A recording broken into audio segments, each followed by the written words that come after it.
J'ai découvert que ma femme m'a trompé il y a des années. Juste avant le mariage de sa sœur, j'ai dû la voir danser avec le type. Bonjour. Nous sommes mariés depuis 3 ans et nous étions ensemble en tant que couple depuis 2 ans avant cela. Donc, nous sommes ensemble depuis environ 5 ans. Il y a 2 week-ends, la sœur de ma femme s'est mariée et, bien sûr, ma femme faisait partie de la fête de mariage. Comme prévu, elle a passé les 2 semaines précédant le mariage à aider sa sœur à tout préparer. Aucun problème, elle m'a tenu informé et je savais que cela allait arriver. Elle a pris congé du travail de mercredi à vendredi pour l'aider et, en fait, elle est restée avec elle pendant ces 3 jours. Je connais certainement sa sœur, mais je connais à peine le type qui est maintenant mon beau-frère. En fait, je ne l'ai rencontré que quelques fois, mais il semble assez sympathique. Je suis arrivé samedi matin, quelques heures avant la cérémonie, dans l'espoir de voler quelques minutes pour la voir, ne voulant pas m'immiscer dans la journée, car je sais qu'elle est occupée, mais je ne l'avais pas vue depuis mardi. Elle me voit dehors de la maison de ses parents et envoie son frère me dire qu'elle viendra me voir dans la voiture, ce que j'ai trouvé étrange, mais peu importe. Elle finit par sortir et s'assoit sur le siège à côté de moi et m'embrasse, mais au lieu d'agir heureuse de me voir ou quelque chose comme ça, elle me dit qu'elle doit me parler et qu'elle ne veut pas gâcher la journée de sa sœur. Elle m'informe que lors de la réception, si je veux toujours y aller, je pourrais entendre des choses sur le témoin et elle ne voulait pas que ce soit gênant ou étrange. Je suis resté assis là, stupéfait. Elle a dit qu'il y a environ 4 ans, elle a eu une aventure avec lui et que cela ne signifiait rien, mais qu'elle était consciente que, par nature, je suis quelque peu jaloux et elle voulait que je le sache à l'avance pour que, si j'entendais quelque chose, je ne sois pas surpris. Je suis resté assis là, ce n'était pas comme ça que je pensais que ma matinée allait se passer, mais je lui ai dit que j'appréciais le fait de le savoir et que ce n'était certainement pas un gros problème. Elle est retournée dans la maison et je suis allé déjeuner et j'ai décidé de la retrouver à l'église. En mangeant et en lisant mon téléphone, je me suis rendu compte qu'elle avait dit qu'elle avait eu une aventure avec lui il y a 4 ans et que nous sommes ensemble depuis 5 ans. Ma première réaction a été de l'ignorer et de penser qu'elle m'avait simplement dit le mauvais moment, mais plus j'y pensais, plus je commençais à me rappeler qu'environ 1 an et demi après que nous étions ensemble, elle a eu une phase où son comportement était vraiment suspect, elle n'était pas disponible quand elle l'était normalement et est allée à 2 week-ends de camping avec des amis du travail. Bien sûr, cela m'a un peu troublé, mais je sais que j'ai une longue journée devant moi. Je suis allé au mariage et je suis resté assis là à tout regarder. Après le mariage, il y a une ligne par laquelle on passe pour féliciter la mariée et le marié, et la fête de mariage est également dans la ligne. Ma femme est debout avec un autre type, je ne le connais pas du tout, mais le témoin était là et je suis simplement passé dans la ligne et j'ai agi comme si de rien n'était. Je suis arrivé à la réception et cela a pris une éternité pour qu'ils arrivent à cause des photos. Elle a finalement fini par s'asseoir avec moi. J'ai décidé de ne rien dire, car je ne voulais pas me distraire de la journée, mais au lieu de laisser tomber, elle me dit que chaque garçon d'honneur et demoiselle d'honneur va danser et qu'elle va danser avec lui. J'ai demandé pourquoi, alors qu'il n'était pas son partenaire pour la fête, et elle a dit que la demoiselle d'honneur et son partenaire étaient en fait mariés et voulaient danser ensemble. À ce moment-là, j'étais un peu plus que perturbé, mais j'ai essayé de ne pas le montrer. Heureusement, j'étais assez intelligent pour ne pas boire parce que j'admets librement que je suis un ivrogne en colère, donc je sais quand ne pas participer. Elle parle à tout le monde autour d'elle et puis vient la danse, et il s'approche et tend le bras, et elle se lève. J'essaie de ne pas regarder et en fait, je fais exprès de ne pas le faire. Elle revient avec lui à sa suite et ils plaisantent comme les meilleurs amis du monde. Elle décide que ce serait une bonne idée de nous présenter et, bien que je n'ai pas dit « va te faire foutre comme je le voulais », mon salut envers lui était probablement cordial, mais cela ne l'a pas dissuadé de s'asseoir et de parler avec elle pendant quelques minutes. Plus il restait assis et parlait et se remémorait les vieux temps et les endroits, plus je me fâchais. Finalement, je me suis levé et je suis allé aux toilettes et quand je suis revenu, il était parti. Elle a décidé de me dire qu'elle pensait que j'avais été impoli, ce qui n'était pas ce que je voulais entendre à ce moment-là. Je lui ai dit que ce n'était ni le moment ni l'endroit pour en parler, mais soyez assurés que nous en parlerions plus tard. Elle est restée assise là et a ensuite dit qu'elle allait se changer et que dès qu'elle serait de retour, elle dirait à sa sœur que nous partions parce que j'avais gâché sa journée, mais qu'elle ne voulait pas gâcher celle de sa sœur aussi. Je lui ai dit que j'étais parfaitement capable de ne pas être un ennui pour elle ou sa sœur pour le reste de la journée et que je ne voulais pas être la cause de tout drame, donc je préférerais rester. Elle est allée se changer et est revenue tout énervée. Maintenant, comprenez que je ne lui avais pas dit un mot, j'avais même serré la main de l'autre type. Je suppose que j'avais juste l'air misérable, alors c'est sur cela qu'elle s'est basée. Elle était déterminée à ne pas rester, alors j'ai dit que si elle voulait vraiment partir, nous pourrions partir, mais si elle préférait rester, je serais heureux de rester ou, si elle le souhaitait, puisque j'étais venu dans ma propre voiture, je partirais pour qu'elle puisse rester. Au début, elle a dit que nous devrions rester, mais ensuite elle a dit que si je ne pouvais pas agir mieux, je devrais partir. J'ai demandé comment j'agissais et elle a dit que c'était évident. Je faisais le gorille d'eau argenté voulant se battre. Je ne savais pas si je devais rire en face d'elle ou être offensé. Je suis retourné et je me suis assis pendant qu'elle se mêlait aux autres invités. J'ai parlé avec son frère pendant un moment, mais j'ai finalement fini par revenir à notre table en parlant avec sa grand-mère. Nous sommes partis en même temps et je suis arrivé à la maison juste avant elle. J'étais assis dans le salon en l'attendant quand elle est entrée et n'a pas tourné autour du pot. Je lui ai simplement demandé de me raconter à nouveau l'histoire de cet autre type et elle l'a dit mot pour mot comme avant. Après l'avoir regardé un moment, j'ai simplement dit « Es-tu sur du laps de temps ?» Et elle a dit que oui. Alors, je lui ai rappelé que nous étions ensemble depuis 5 ans, donc cette aventure s'est produite bien plus d'1 an après que nous étions ensemble. Ce qui s'est passé ensuite, je ne peux pas vraiment le décrire avec des mots. Au lieu d'être troublée ou de nier ou quoi que ce soit, elle a simplement dit « Je sais ». Alors, je lui ai demandé d'expliquer et elle m'a dit qu'ils travaillaient ensemble et que c'était juste quelque chose de physique et qu'elle sentait que nous n'étions pas dans une bonne situation à ce moment-là et qu'elle n'avait jamais eu de sentiments pour lui et n'avait jamais eu l'intention réelle de me quitter. Elle disait juste qu'elle s'amusait pendant quelques week-ends. Elle a dit que c'était probablement une erreur de sa part de me le dire maintenant, mais elle ne voulait pas que je sois pris par surprise. Je n'ai pas pris cela comme elle pensait que je le ferais. Je suppose que nous avons eu une très grande dispute et cela s'est terminé quand elle m'a dit que j'agissais comme un enfant à propos de tout cela, que nous étions mariés et que cela s'était produit bien avant cela et que notre vie ensemble maintenant n'a rien à voir avec lui ou cette époque. Eh bien, 2 choses, 1, je ne suis absolument pas d'accord sur le fait que cela n'a pas d'importance pour nous. Elle m'a trompé et n'a même pas la décence de se sentir coupable à ce sujet. 2, je déteste qu'on me dise que je suis infantile quand je me fâche pour quelque chose, cela m'énerve au plus haut point parce que c'est une façon d'agir avec supériorité envers moi. Je lui ai dit que j'avais besoin de temps pour réfléchir et elle m'a dit qu'il n'y avait rien à réfléchir. Nous nous aimons et cela ne change rien. Cela fait 2 semaines et je ne suis toujours pas au-dessus de cela. Elle a essayé ces derniers jours de me faire parler avec elle, mais j'admets que pour une raison quelconque, je ne la vois plus de la même manière qu'avant. Une partie de moi pense que c'est stupide, cela s'est produit il y a quelques années et nous sommes mariés maintenant et il n'y a eu aucun problème. Mais ensuite, une partie de moi pense que je viens de découvrir qu'elle m'a trompé et cela fait très mal, et ce qui rend les choses pires, c'est que, au lieu d'essayer de comprendre comment je me sens, elle essaie de me culpabiliser pour que je n'y pense même pas. Je ne sais pas quoi faire. Je suis désolé pour la longueur, j'aurais probablement dû omettre certaines choses du mariage, mais tout est sorti d'un coup. Mise à jour 1. Tout d'abord, je veux clarifier quelque chose de mon premier message que je n'ai vraiment pas bien expliqué. Cela n'a aucune pertinence réelle dans quoi que ce soit, mais pour une raison quelconque, cela me dérange que j'ai rendu cette partie un peu confuse. La demoiselle d'honneur, pas ma femme, était mariée au garçon d'honneur avec qui ma femme a marché dans l'allée. Certaines personnes pensaient que ma femme essayait d'organiser la danse, mais je sais avec certitude que cette partie était légitime. Cependant, cela ne signifie pas qu'elle n'a pas essayé d'offrir qu'ils dansent ensemble ou toute autre forme de manipulation, mais je voulais juste essayer de clarifier cette partie un peu. Je suis ici parce que j'ai reçu, honnêtement, plus de 40 demandes de mise à jour depuis la semaine dernière. Merci pour votre inquiétude et j'aimerais avoir une déclaration courageuse à faire sur la façon dont je suis resté ferme et les envoyé balader, mais malheureusement ce n'est pas ce qui s'est passé. Pour être franc, je suis dans les limbes. Il y a eu des développements, mais tout ce qu'ils ont fait, c'est rendre plus difficile pour moi de décider. La semaine dernière, j'étais principalement en colère, puis, à mesure que le week-end progressait, je suis devenu principalement triste. Je veux pouvoir la haïr et activer cet interrupteur qui me dit que je suis piétiné et que je suis un idiot, mais c'est très difficile pour moi de faire cela parce que je l'aime encore et cela me déchire. Voici ce qui s'est passé de conséquent, elle a finalement réalisé que je n'allais pas surmonter cela facilement. Cela l'a amené à se rendre compte que je pourrais vouloir sortir du mariage. Cela, à son tour, a provoqué une crise de nerfs chez elle. Quelqu'un dans mon premier message a dit qu'elle essaierait de me manipuler de cette manière et croyez-moi, j'ai pris ces mots à cœur lorsque j'ai pensé qu'elle avait des larmes de crocodile, mais je me suis vite rendu compte qu'elle ne jouait pas la comédie ni ne faisait semblant, elle avait une véritable attaque de panique. Cela a conduit à une visite à l'hôpital et à une nuitée, puis à de nouveaux médicaments et à une consultation de suivi avec son médecin pour la semaine prochaine. Cela a impliqué sa famille, ce qui, à son tour, a conduit à de longues conversations de tous côtés. Quand nous sommes rentrés à la maison avec sa famille, je lui ai demandé ce qu'elle voulait faire, car il y avait une maison pleine de gens, et elle a dit qu'elle voulait rester avec sa mère pendant un certain temps. Cela me convenait, car je n'avais aucun désir de rester toute la journée avec son père ou sa sœur. Donc, j'ai dit que j'allais finir quelque chose au travail et que je serais de retour plus tard.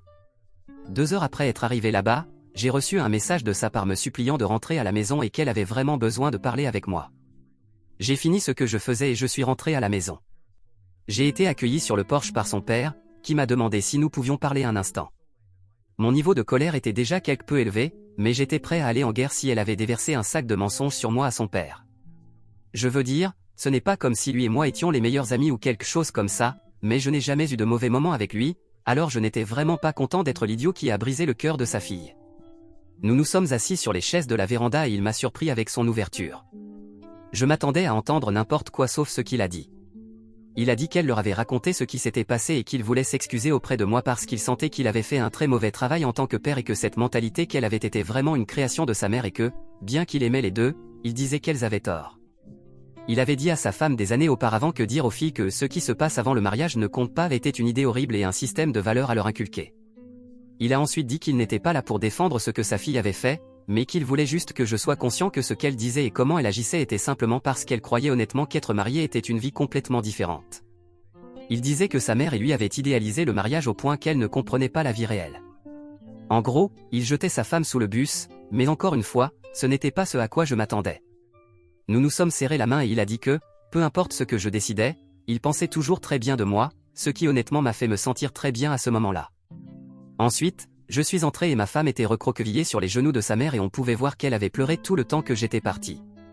Sa mère s'est levée et est venue me serrer dans ses bras et m'a dit qu'elle était désolée et qu'elle m'aimait et qu'elle priait pour que nous puissions arranger les choses. Ma femme était allongée sur le canapé à ce moment-là. Ses parents sont partis et elle est restée là à me regarder et à pleurer. Eh bien, voici où je vais énerver tout le monde et dire simplement que je ne pouvais pas le supporter. Je suis allé vers elle et nous nous sommes étreints pendant longtemps, avec elle me disant encore et encore qu'elle était désolée. Oui, je sais que c'était la chose la plus faible à faire, mais encore une fois, je dois dire à ma décharge que, juste avant que cet incident ne se produise, je l'aimais de tout mon cœur et j'aurais fait n'importe quoi pour ne pas la voir souffrir. Quoi qu'elle ait fait, je ne voulais toujours pas la voir comme ça. Regardez, il est très possible qu'elle ait fait une performance digne d'un Oscar, mais honnêtement, je ne pense pas. Elle semblait vraiment brisée à ce moment-là. Après un certain temps, quand elle s'est calmée, je lui ai demandé ce qu'elle voulait que je parle en rentrant à la maison et elle a dit qu'elle voulait tout mettre au grand jour pour que je ne me sente pas trompé ou manipulé. Donc, elle voulait que je pose des questions et j'aurais aimé avoir écrit une liste, mais il m'est venu quelques questions à l'esprit. Elle a été brutalement honnête avec moi et certaines des questions que j'ai posées, je n'aurais probablement pas dû les poser parce que maintenant l'image mentale est là, mais honnêtement, elle était déjà là de toute façon, je n'ai maintenant qu'une confirmation. Tout d'abord, j'ai demandé des dates ou au moins des dates approximatives. Je ne lui ai pas parlé de la préoccupation de l'engagement que j'avais parce que je ne voulais pas qu'elle change d'histoire, et elle s'est souvenue exactement quand elles se sont produites. Heureusement, cela s'est produit un peu plus tôt dans notre relation que ce qu'elle m'a dit initialement, donc nous n'étions pas fiancés quand cela s'est produit. Je ne peux pas vous dire quel soulagement c'était parce que je suis devenu physiquement malade quand j'ai pensé à cela, quand quelqu'un l'a mentionné dans mon dernier post. Deuxièmement, j'ai demandé combien de fois elle a franchi la limite avec cela parce qu'au lieu de me dire combien de dates différentes, elle a décidé de me dire combien de fois il y a eu pénétration. Elle ne le faisait pas pour être cruelle, elle pensait honnêtement que c'était ce que je voulais savoir. Cette partie de la conversation ne m'a aidé en rien et, en fait, elle m'a presque brisé. En vérité, ce n'était pas si fréquent et, en fait, il n'y a eu que 3 jours différents où cela s'est produit, mais il y a eu plusieurs fois pendant ces 3 jours. Ensuite, est venue la partie difficile, pourquoi a-t-elle fait cela? Encore une fois, je ne suis pas l'homme le plus masculin du monde et j'ai honte d'admettre cela, mais je n'ai pas pu m'empêcher de commencer à pleurer. J'ai demandé pourquoi je n'étais pas suffisant, pourquoi lui, pourquoi ne m'a-t-elle pas simplement quitté?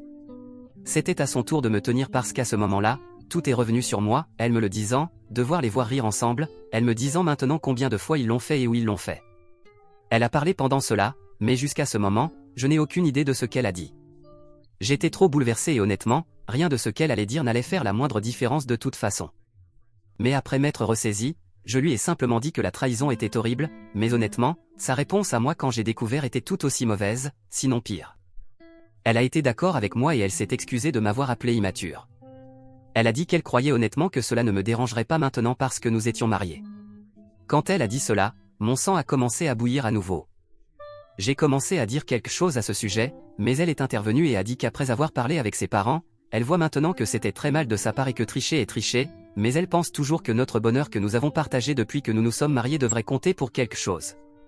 J'ai alors répondu que je pensais que ce bonheur était basé sur un mensonge. Cela a conduit à une autre dépression de sa part et presque une autre visite à l'hôpital, mais entre l'attivant et lui faire respirer dans un sac en papier, nous l'avons calmé. Je l'ai laissé dormir le reste de la nuit, sentant qu'émotionnellement nous étions tous les deux fatigués, mais le dimanche, nous parlions à nouveau. À ce moment-là, je n'étais pas aussi compréhensif que je l'avais été quand nous sommes rentrés de l'hôpital. Je lui ai dit que je pensais que présenter cet homme à moi était nul, devoir la regarder danser avec lui était encore pire, et le fait qu'elle ne me l'ait dit que parce qu'elle allait être découverte était d'un niveau élite de nullité, ce à quoi j'ai ensuite exigé de savoir pourquoi elle pensait que je le découvrirais et combien de ces putains de personnes au mariage savaient en dehors de moi. Eh bien, évidemment, le type savait, mais aussi son meilleur ami au monde le savait. Ai-je mentionné que ce salaud est maintenant mon beau-frère? Ce qui a ensuite conduit sa sœur à le découvrir et elle craignait que sa sœur soit celle qui me le dise. J'ai demandé à quelle fréquence elle voyait ce type et elle a dit que le mariage était la première fois qu'elle le voyait en 3 ans. Alors, j'ai perdu mon calme et demandé si elle l'avait laissé pendant les préparatifs du mariage. Elle s'est énervée et a dit qu'elle ne serait avec personne parce qu'elle était mariée, et j'ai simplement perdu mon calme et j'ai dû partir pendant un certain temps parce que, une fois de plus, je sentais qu'elle vivait dans un monde de fantaisie de mariage ou quelque chose de ce genre et le monde là-bas est un endroit différent pour le reste d'entre nous. Finalement, je me suis suffisamment calmé pour rentrer à la maison et essayer d'être civilisé à ce sujet. Enfin, elle m'a demandé ce qu'elle pouvait faire pour m'aider à surmonter tout cela, ce qui peut ne pas sembler beaucoup, mais c'était la première fois qu'elle offrait réellement de l'aide, donc c'était au moins un geste agréable. Je lui ai dit que je n'étais pas sûr de ce qu'elle pouvait faire ou s'il y avait quelque chose que l'un de nous pouvait faire et que je ne surmonterais peut-être jamais cela. Elle a dit qu'elle voulait aider parce qu'elle ne voulait pas me voir souffrir et qu'au fil des ans, elle espérait que je pourrais la juger en fonction de ce qu'elle est maintenant. Elle ferait tout ce que je voudrais pour arranger cela. Elle voulait également s'assurer que je savais qu'elle avait été 100% fidèle depuis que nous nous étions mariés et qu'elle ne trahirait jamais ses vœux. Je l'ai remercié sarcastiquement, ce qui, j'admets, n'était pas la chose la plus mature à faire. Ensuite, j'ai demandé une pause dans les discussions jusqu'à au moins mercredi. J'ai 2 projets que je dois terminer et, honnêtement, je suis épuisé et je n'ai aucune idée de ce que je veux faire. Je passe par des périodes de colère intense où je veux la mettre dehors et puis des périodes de troubles émotionnels profonds où je veux simplement oublier cela et avancer avec elle. Oui, je sais que ce n'est pas ce que personne ne voulait entendre et je ne suis pas fier de l'écrire, mais c'est ce que c'est pour le moment. Mise à jour 2. J'ai été absolument submergé par les réponses que j'ai reçues à ce sujet. J'ai reçu plus de 400 messages privés et je ne peux tout simplement pas répondre à tous ou à aucun d'entre eux plus, car cela me prendrait une semaine pour le faire. Je veux remercier tous ceux qui m'ont écrit et ceux à qui cela a touché de quelque manière que ce soit. Tout ce que je peux dire, c'est que je suis désolé que vous ayez dû traverser cela aussi. Je ne souhaiterais cela à mon pire ennemi. Je veux dire une chose, cependant. La plupart des gens qui m'ont contacté par message privé avaient peur d'exprimer leur point de vue ouvertement par crainte d'être harcelés. Honnêtement, j'ai pris en compte les 2 points de vue et il y a eu de bons conseils et d'autres moins bons, mais je pense que les intentions des gens sont bonnes. Je souhaiterais simplement que, si les gens n'étaient pas d'accord entre eux, ils ne ressentaient pas le besoin de diaboliser une personne pour un point de vue. Pour les centaines d'entre vous qui ont réclamé une mise à jour, la voici. Comme vous le savez, j'ai demandé de laisser tomber jusqu'à la nuit dernière pour pouvoir me concentrer sur un sujet lié au travail que je devais terminer. Elle a tenu sa parole à ce sujet, mais je pouvais dire qu'elle était très émotive et, honnêtement, nerveuse.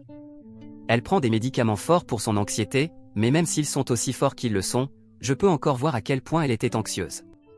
Je n'essayais pas de la punir intentionnellement, en fait, c'était tout le contraire. Je voulais vraiment lui donner une pause autant qu'à moi, mais elle m'a dit la nuit dernière que ne pas la tenir ou lui montrer aucune affection réelle était presque une torture pour elle. Eh bien, la nuit dernière est enfin arrivée et nous avons eu ce que mon père appelait toujours une réunion avec Jésus. Je suis rentré du travail et j'ai apporté le dîner pour qu'il n'y ait pas de distraction de nettoyage ou autre. Nous avons commencé à parler vers 18h et avons finalement terminé vers 2h du matin. Dans ce laps de temps, nous avons exposé de nombreux problèmes qui étaient présents et ce que nous étions tous les 2 prêts à faire pour aller de l'avant. En résumé, à partir d'aujourd'hui, je vis avec mon frère pour les prochains jours. Elle est, compréhensiblement, contrariée par tout cela et je fais un effort pour communiquer ouvertement avec elle afin qu'elle ne se sente pas abandonnée ou négligée. Si vous vous demandez comment nous sommes passés de parler à vivre avec mon frère, voici en quelques mots, je veux sauver mon mariage, mais je ne peux pas le faire en vivant ce que je ressens comme un mensonge. Je sais qu'elle n'a jamais eu l'intention de mentir une fois que nous étions mariés, mais quand je me suis assis et que j'ai pensé à cette question, serais-je resté avec elle si j'avais su à ce moment-là ce qu'elle avait fait ? Chaque fois que je répondais, la réponse était non. Donc, pour moi, elle m'a enlevé la capacité de choisir si je voulais continuer ou non, et nous avons construit les années suivantes sur la base de quelque chose qui n'était pas tout à fait vrai. Cependant, la vérité est que nous avons quand même construit quelque chose. Parfois, les fondations peuvent être réparées, parfois, vous devez les démolir pour reconstruire. C'est ce que j'espère faire. J'espère secouer les choses suffisamment pour nous 2 pour que nous puissions recommencer. Comme je l'ai dit dans le premier post, notre mariage jusqu'à ce point avait été ce que je considérerais comme parfait ou aussi parfait que quelque chose peut l'être. Mais il y avait quelque chose très troublante qui se sont produites à cause de cela, et voici un bref résumé de notre conversation. Je lui ai dit que, bien que j'étais absolument en colère à propos de la trahison, et oui, je le considère toujours comme une trahison, ce qu'elle a maintenant compris que c'est ainsi que c'est et sera considéré, j'étais également en colère à propos de son manque de considération pour mes sentiments à ce sujet. Je lui ai dit que je ressentais du ressentiment d'être appelé immature et enfantin pour quelque chose que, objectivement parlant, j'avais tout à fait le droit d'être en colère. Sa réponse a été de s'excuser et de me dire qu'elle avait tort et que, bien qu'elle admette la faute et voie ce que je disais, à ce moment-là, elle s'était convaincue que, parce que nous étions mariés, j'avais tort d'être en colère à propos de quelque chose qui s'était passé avant le mariage, mais elle voit maintenant que c'était mal. Ensuite, je lui ai dit que je me sentais très irrespecté par son association avec ce type juste devant moi et que je me sentais humilié de devoir lui serrer la main. Sa réponse a été de s'excuser à nouveau et elle a dit que dans son esprit à ce moment-là, elle pensait qu'elle essayait de me montrer qu'il n'y avait rien entre eux. Elle a dit qu'elle pensait que si elle l'évitait ou agissait de manière suspecte autour de lui, je serais plus en colère. Je lui ai dit qu'elle avait tort. Elle a dit que parmi toutes les choses, c'était celle qui l'avait le plus frappé au visage parce que même sa sœur lui avait dit à quel point c'était mal de sa part de me faire cela et elle était profondément blessée par cela parce que cela m'avait blessé, ce qu'elle n'avait jamais voulu faire. Ensuite, j'ai parlé de son manque de remords pour être avec quelqu'un d'autre alors que nous étions ensemble. Sa seule réponse a été de dire qu'elle était vraiment désolée, qu'à ce moment-là, elle avait fait un très mauvais jugement et que, si elle pouvait revenir en arrière et changer le passé, elle le ferait. Ensuite, est venue la discussion la plus longue, comment je sentais qu'elle n'était pas vraiment désolée, mais qu'elle était juste désolée que je ne haussais pas les épaules et ne disais pas que tout irait bien, qu'il y aurait des répercussions pour ce que je considère comme une trahison active et ensuite un acte de ne pas se soucier de moi. Je lui donne tout le crédit ici, elle a été brutalement honnête à ce sujet, et au moins elle l'a été, pour que nous n'ayons pas à passer des heures à essayer de contourner le sujet. Elle a admis que lorsque nous sommes rentrés à la maison après l'événement, elle a commencé à se rendre compte que je n'allais pas laisser passer cela et, à mesure que le temps passait, elle savait que c'était un problème. Son premier instinct était d'être en colère contre moi pour être en colère contre elle, mais ensuite elle a réalisé, même de son propre point de vue, à quel point c'était stupide. Cependant, elle avait en tête qu'elle était ma femme et que je devais facilement pardonner et oublier quelque chose qui s'était passé bien avant notre mariage. Elle a également admis que, lorsque cela est devenu réel, elle a franchement paniqué à l'idée de perdre son mariage. Personne dans sa famille ou dans celle de son mari n'est divorcé, alors elle pourrait être la première, et elle a admis que c'était un grand facteur dans son attaque de panique. Mais à mesure que la semaine avançait et qu'elle parlait plus avec sa famille, elle voyait que ce qu'elle avait en tête à propos du mariage n'était pas la fin de tout. Elle s'est également vraiment sentie mal d'avoir amené le type vers moi. Cependant, vous remarquerez, comme je l'ai fait, qu'elle n'a jamais dit qu'elle se sentait coupable d'avoir été avec lui. Maintenant, je veux que tout le monde sache cela aussi, ce que j'ai donné ci-dessus est un bref résumé des événements. Elle semble comme un robot dans cette version et, croyez-moi, elle ne l'était pas. Il y a eu beaucoup de larmes, des larmes honnêtes. Il y a eu quelques jurons et même des moments de supplication et de demande. Comme je l'ai dit, cela a duré environ 8 heures, alors quand nous avons terminé, elle était physiquement épuisée. J'ai défini les étapes suivantes si nous devons nous réconcilier et cela dépend totalement d'elle si elle veut rester ensemble. Elle est très déterminée à rester ensemble, d'ailleurs. Peu importe à quel point cela semble illogique, elle ne doit jamais avoir de contact avec lui à nouveau. C'est un absolu pour moi et un facteur décisif, et j'ai été absolument clair à ce sujet. Nous devons avoir une thérapie de couple. Pendant que je vis avec mon frère, nous sommes toujours légalement mariés et ce n'est pas une invitation ou une excuse pour que l'un de nous voie quelqu'un d'autre. Un facteur décisif en une seconde si l'un de nous utilise cela comme excuse. Croyez-moi, je ne le ferai pas et je ne pense pas qu'elle le fera non plus. Nous recommençons à un certain point. Je dois la voir différemment maintenant, même si je ne le voulais pas. Je ne peux pas simplement oublier qu'elle a choisi de tricher, donc c'est ce que nous faisons maintenant. Je sais que ce n'est pas ce que certains d'entre vous voulaient, mais en fin de compte, je dois suivre ce que je crois me rendra le plus heureux à long terme. Ma tête dit de faire attention et je vais protéger mon cœur pendant longtemps, mais mon cœur est toujours amoureux d'elle. Nous allons sortir pour un rendez-vous vendredi soir, ce qu'elle attend avec impatience.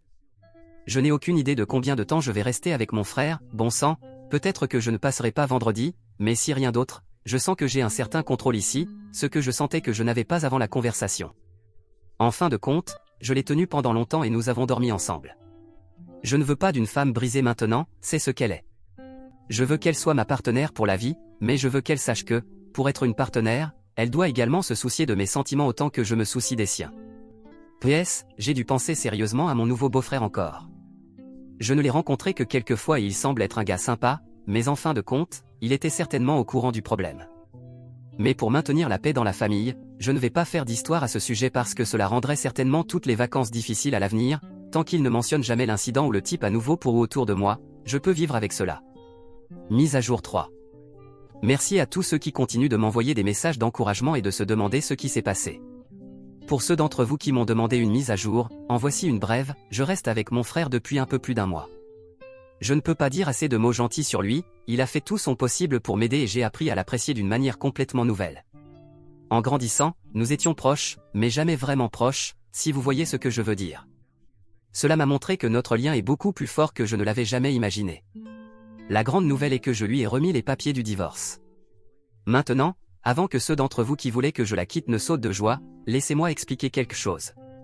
Je suis allé voir un avocat de divorce et j'ai tout expliqué, y compris le fait que je ne voulais pas aller de l'avant avec un divorce, mais que je voulais tout avoir en place au cas où. Il a rédigé un décret de divorce et en a fait 3 copies, une qu'il a gardée dans le dossier, une pour elle et une pour moi. J'ai décidé de lui apporter moi-même les documents parce que je savais qu'elle serait bouleversée et que je voulais lui expliquer ce qui se passait. Je lui ai remis les documents dans une enveloppe Manila et j'ai expliqué ce que c'était avant qu'elle ne l'ouvre. J'ai également été très clair avec elle que je ne ferais rien avec eux à moins que nous ne respections tous les deux les conditions sur lesquelles nous nous étions mis d'accord. J'ai expliqué que j'étais engagé envers nous, mais que j'avais vraiment besoin de voir que nous allions dans la bonne direction et que cela ne servait qu'à titre de réserve au cas où elle ne penserait pas que je prenais cela au sérieux. Eh bien, cela ne s'est pas passé aussi bien que je l'avais espéré et, rétrospectivement, c'était une erreur de ma part. Elle faisait tout ce qu'elle pouvait pour respecter l'accord et nous étions sortis à plusieurs rendez-vous avant cela qui était excellent pour nous deux. En d'autres termes, mon timing était mauvais. Mon intention était bonne, mais cela a fait paraître que je ne reconnaissais pas les étapes qu'elle prenait pour que cela fonctionne. Cela a conduit à une autre crise d'anxiété massive que nous n'avons pas pu contrôler avec ses médicaments, alors une autre fois à l'hôpital nous sommes allés. Cette fois, ils lui ont donné une injection et l'ont renvoyé à la maison, et nous avons tous deux convenu que nous garderions sa famille en dehors de cela cette fois-ci. Je suis resté avec elle pendant 2 jours juste pour m'assurer qu'elle allait bien. Bien sûr, cela a été abordé lors de notre séance de thérapie et, eh bien, disons simplement que je suis passé pour un idiot manipulateur, ce qui, encore une fois, rétrospectivement, je l'étais. J'ai fini par prendre ma copie et la sienne et les déchirer devant elle. Elle ne sait pas qu'il y a une 3e copie, mais je prévois de demander à l'avocat de la détruire également. Alors maintenant, je me sens comme un monstre parce que l'expression sur son visage quand elle a reçu les papiers du divorce était quelque chose que je ne veux plus jamais voir. Elle était si heureuse de me voir ce jour-là et ensuite je lui ai donné cela et une combinaison instantanée de tristesse et de terreur. Mis à part ce faux pas, les choses se sont très bien passées, assez bien en fait pour que je retourne chez moi ce week-end. Mon frère a été formidable, mais je perturbe sa vie, peu importe ce qu'il dit. C'était amusant de jouer à la Xbox tous les soirs, je ne le nierai pas, mais surtout, je retourne à la maison parce qu'elle a fait tout ce que je lui ai demandé et je l'ai fait traverser l'enfer. Je pense qu'elle a payé un prix suffisamment élevé et je sais qu'elle sait à quel point c'était sérieux. Aussi, au cas où je ne l'aurais pas mentionné avant, je l'aime. Elle a fait une erreur très stupide et égoïste, mais c'était il y a des années et elle a été presque la femme parfaite jusqu'à cette découverte. Donc, je suis désolé de décevoir beaucoup d'entre vous et je suis sûr que je vais encore une fois recevoir beaucoup de messages disant que je suis un cocu et une honte pour tous les hommes, mais je ne vis pas vos vies et vous ne vivez pas la mienne. Donc, cela devrait être tout. Avec un peu de chance, il n'y aura rien d'autre à mettre à jour à l'avenir. Nous ne sommes pas guéris ni rétablis de quelque manière que ce soit, mais nous sommes en chemin et cela va simplement prendre du temps, de la patience et de la compréhension.